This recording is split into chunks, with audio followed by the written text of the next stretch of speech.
Welcome back to the Godly Playroom, to another story, to another time of wondering, to another time to just sit and relax and come close to the holy. My name is Ruth Lumix, and it is a delight to be sharing stories with you on behalf of First United Church here in Wetaskiwin. Today's story is called The Ark and the Tent, and it is copyrighted by Godly Play and used with permission. But before all of that happens, I wonder how you're doing this week. I wonder what you need to help settle and to be ready to enter into the circle today. Sometimes it helps just to take a deep breath, or maybe two, or even three. Things are changing again in our community, but wherever you live, wherever this video finds you, we can at least be together in this way. And for that, we are grateful. So come on in and find a spot in the circle. You know who you are, and you know why you want to be here.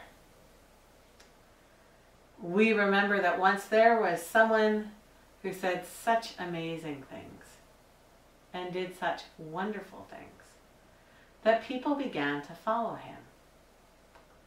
And the more they followed him, the more they wondered who he was. And one time they just had to ask, "Who are you?" One time when they asked him that question, he said, "I am the light."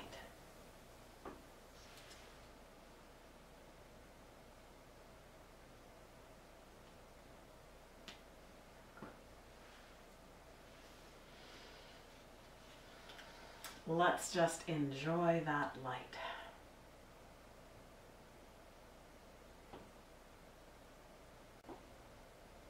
Look at the calendar. It's amazing how much time has passed since we gathered in this room. But you'll see that we are almost to the end of the green and growing season. Almost to that time when the calendar begins to renew itself again and the light begins to grow as we enter into that season of Advent, the time of the color blue, when we get ready to close to the mystery that is Christmas. It's felt a little bit like living on the West Coast here lately. More overcast days than sunshine. But the weather's warmer and we don't have any of that white stuff. Shh. So we'll take every beautiful day we can get. I'm going to put the candle back on the shelf here so that we can get ready for our story.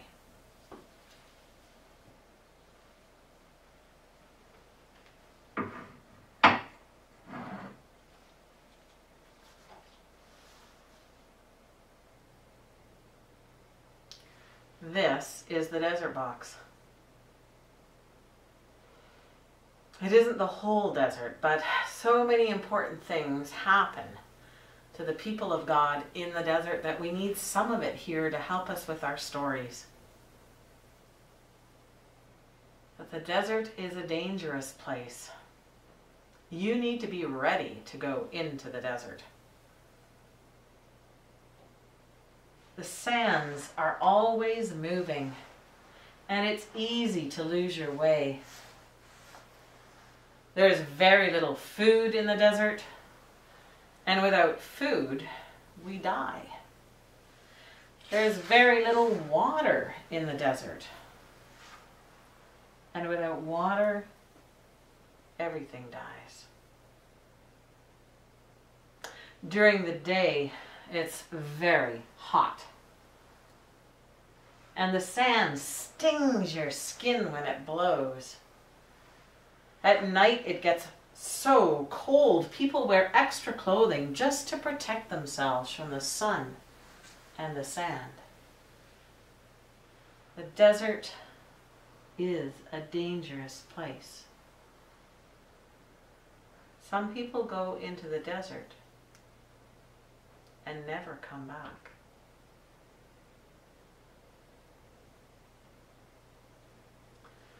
The people of God had come through the waters into freedom. But they were in the desert. God loved the people so much, God gave them the 10 best ways to live. And the people loved the 10 best ways so much, they wanted to carry them with them wherever they went. They thought that they would help guide them and help them remember God's presence. But they weren't sure how to carry them. And so God suggested they build a box called an ark. And they made it, and they put the 10 best ways inside. And they covered the box with gold, and they put 2 poles on either side so that they could carry the ark wherever they went.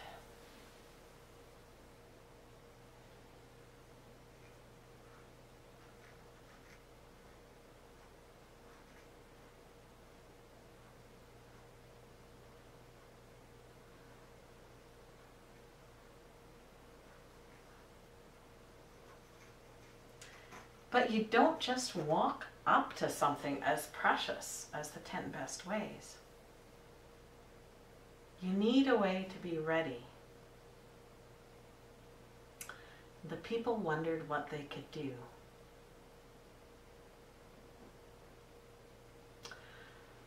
God told them to build an altar where they could burn incense and create a cloud of good smelling smoke. And the people could walk through that fragrant cloud, and that would help them come close to God's presence. But that wasn't enough.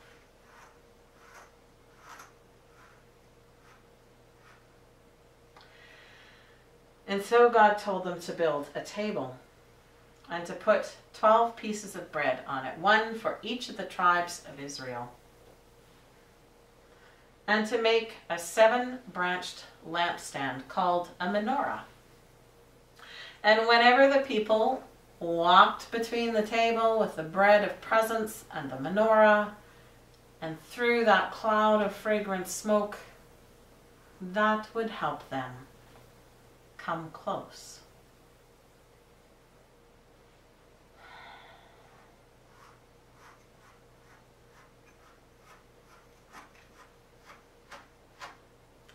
But that still wasn't enough.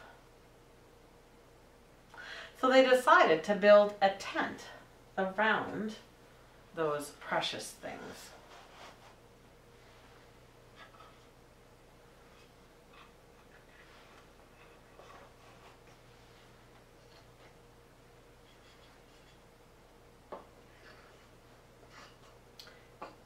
And they put a wall inside to separate off the ark from everything else. And they called this the Holy of Holies. And over the walls they put some coverings. These aren't exactly like what they used, but they're enough to help us. There was some linen that had purple and red figures of cherubim woven through it. And then the next layer was goat's hair woven together. And then there was another covering of ram skins dyed red. And the outer, the final layer, was goat skins turned into leather. So we could just fold this back and then we can still see inside. But that still wasn't enough. So now they decided that only the priest could go into the tent. And in those days, only men could be priests. But then it still wasn't enough. And so they built an altar of bronze where the priests could offer sacrifice. And they built a large bowl made of bronze called a laver where the priest could wash their hands. And they put those outside the tent. And then the people decided to build a fence all the way around to set that holy space apart. They made it out of cloth and poles so that they could roll it up and take it with them wherever they went. They called that whole space the Tabernacle.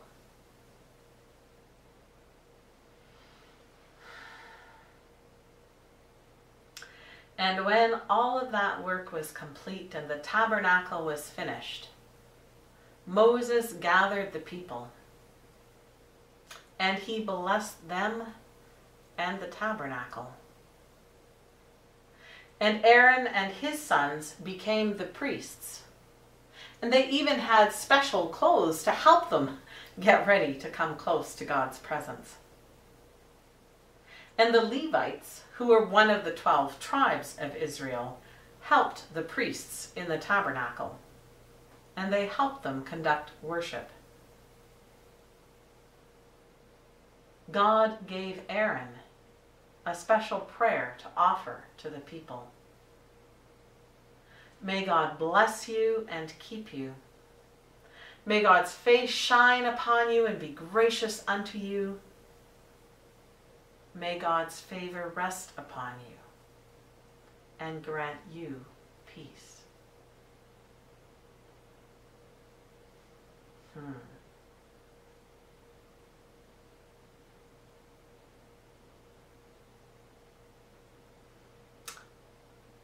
I wonder what part of this story you like best.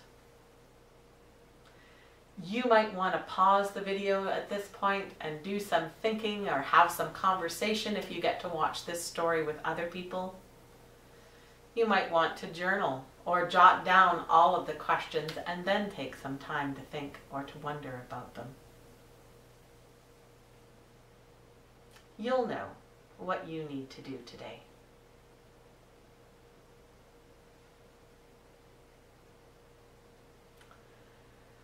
I wonder what's most important about this story.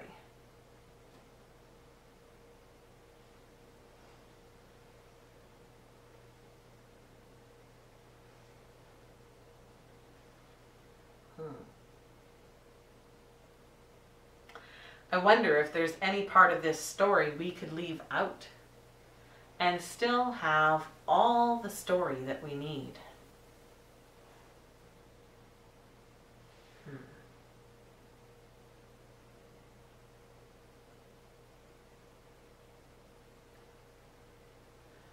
I wonder what part of this story is especially for you today. Or where you find yourself in this story.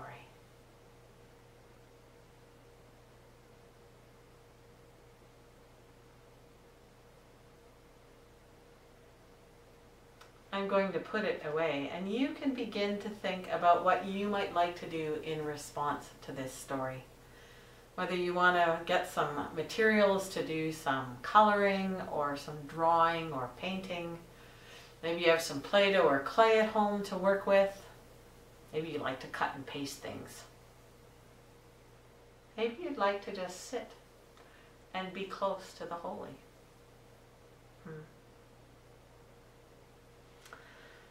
So, there are all the coverings that go on the tent. And there was the big laver and the big altar that went outside for the priests to use to get ready.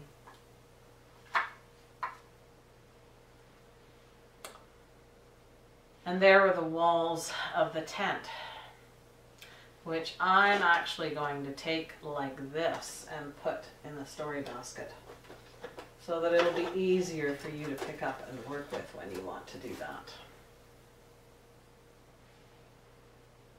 And the priest, their special clothes to help them get ready.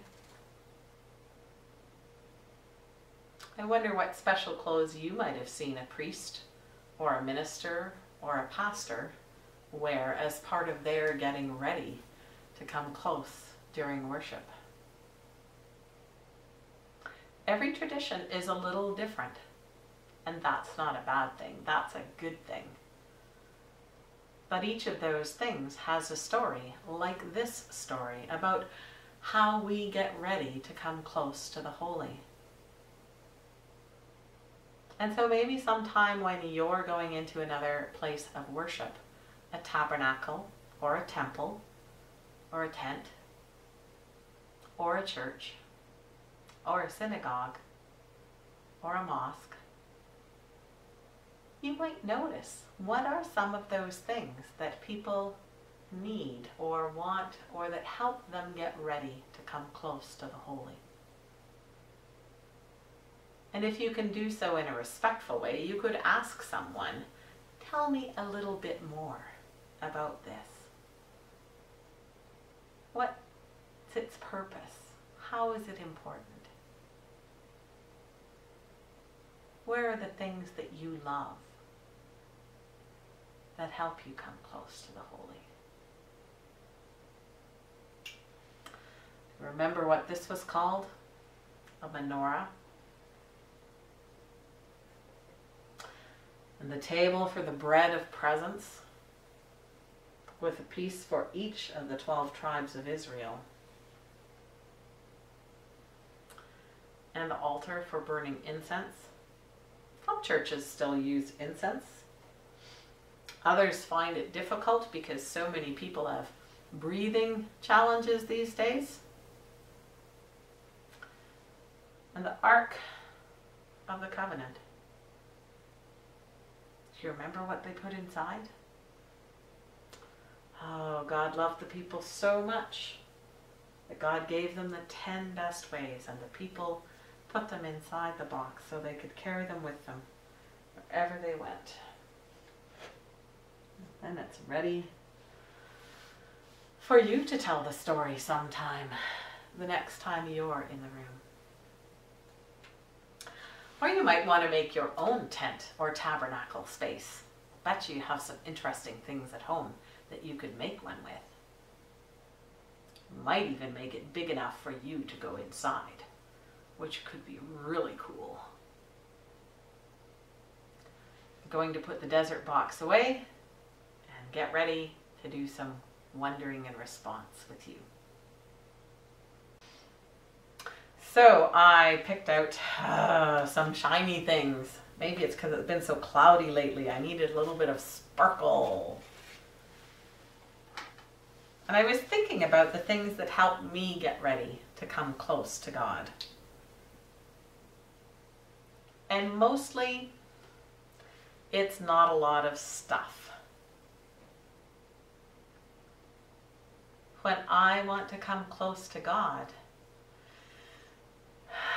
it's as simple as taking a deep breath. And then the harder part sometimes is to be still and to just listen.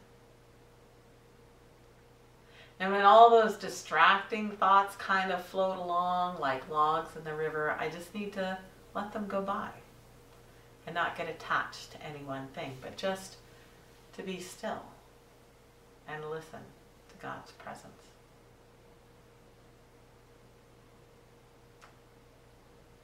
I wonder how you get ready to come close to the holy.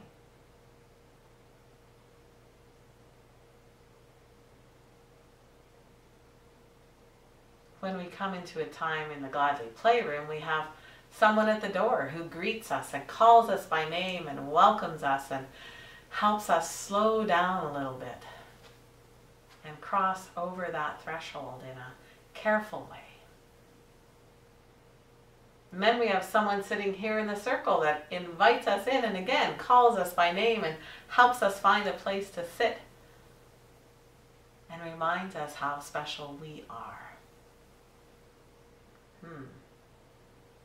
I'm glad nobody decided to build a box to put me in just yet, even if they were going to cover it with gold. I think I've discovered that you could almost carry God anywhere. We carry God inside of us. And God becomes visible in how we treat one another, in the things that we say, in how we spend our money and the decisions we make.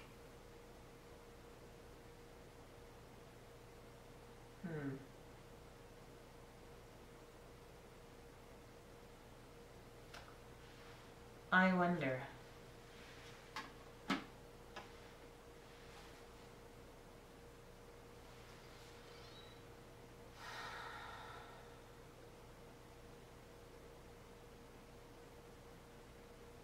I wonder where you will come close to God, or how you know God's presence this coming week.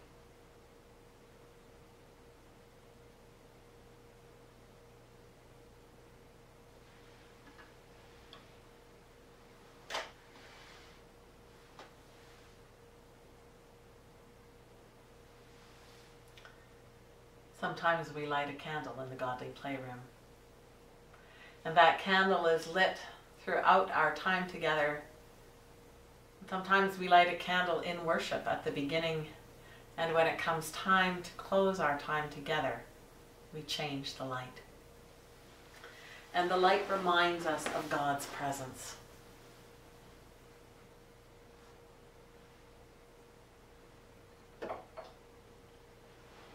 And so watch what happens when I change the light. So that right now it's just in this one place and time. But when we change it, it can be in many places. And it will find you just as it finds me. I hope you'll let it come close to you.